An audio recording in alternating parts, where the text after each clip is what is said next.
Class 10 BVI objective question. देखिए पहला question है, यानी कि 1 से 10 तक पिछले वीडियो में आपको हम बताए हैं। क्वेश्चन नंबर 11, निम्न में कौन सा अपर्मेय नहीं है? तो इसमें से बताना है आपको अपर्मेय नहीं है। तो देखिए ये आपका जो है रूट से बाहर हो जाएगा, ठीक है। और ये है 2√3 है, और ये आपका रूट में ही रहेगा, ये भी रूट में रहेगा। कह रहा है अपर्मेय नहीं है, तो ये रूट से बाहर हो जाएगा।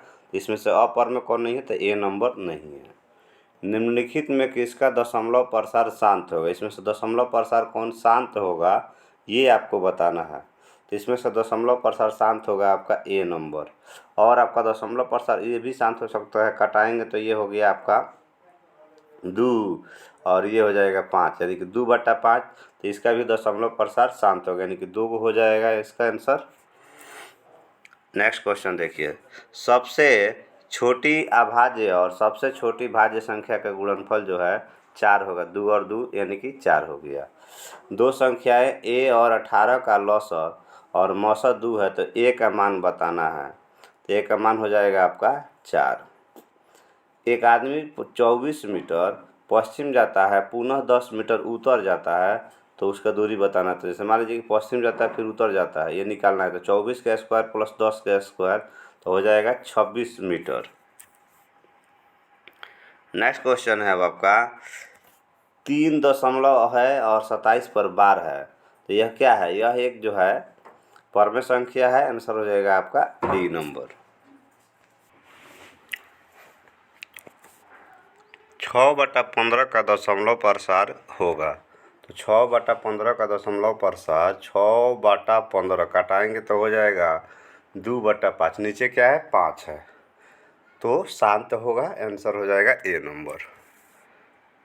अब है कौन अभाज्य संख्या है? इसमें से अभाज्य संख्या 11 है, क्योंकि 11 में 1 से भाग लगेगा और खुद से भाग लगेगा, बाकी से नहीं लगेगा, ठीक है। इसमें से कौन संख्या अपर्मेय है? ये आपका परमेय है, परमेय है, ये भी परमेय है, ये जो है आपका अपर्मेय है, रूट से बाहर नहीं होगा। 4 - √3, माइनस में हो चाहे प्लस में हो, रूट में अगर है तो अपर्मेय संख्या कहलाता है। आंसर हो जाएगा बी नंबर। 2 तथा 2.5 के बीच की अपर्मेय संख्या कौन है? इसमें से किसका मान आएगा?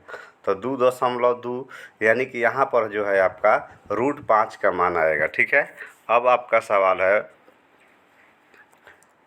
6x⁴y तथा 12xy का महत्तम समूह वर्तक क्या होगा? तो 6x⁴, इसमें से देखेंगे क्या कॉमन होगा। 6 कॉमन हो रहा है और xy कॉमन हो रहा है, दोनों में से 6xy कॉमन होगा। इसका मतलब जो कॉमन होता है वही HCF कहलाता है। तो डी नंबर आंसर हो गया। 23 नंबर क्वेश्चन है 64 के वर्गमूल। तो 64 के वर्गमूल और 64 के घनमूल, तो घनमूल हो जाएगा 4। भाग देने पर क्या प्राप्त होगा? तो 2 प्राप्त होगा। तो आंसर हो जाएगा बी नंबर, ठीक है। अब क्वेश्चन है √10 और √15 किसके बराबर है? तो एक ही में कर देंगे, 150 हो जाएगा, तो 5। ये जो है आपका 5√6 के बराबर होगा, फैक्टर करेंगे तो, ठीक है। अब सवाल है आपका 25 नंबर। 25 नंबर है 0.32 पर बार है, तो ये आपका हो जाएगा 32 बाटा जो है, जैसे देखिए 2 गो बार है तो 2 × 9 हो जाएगा, तो 32/99 आंसर हो जाएगा आपका सी नंबर।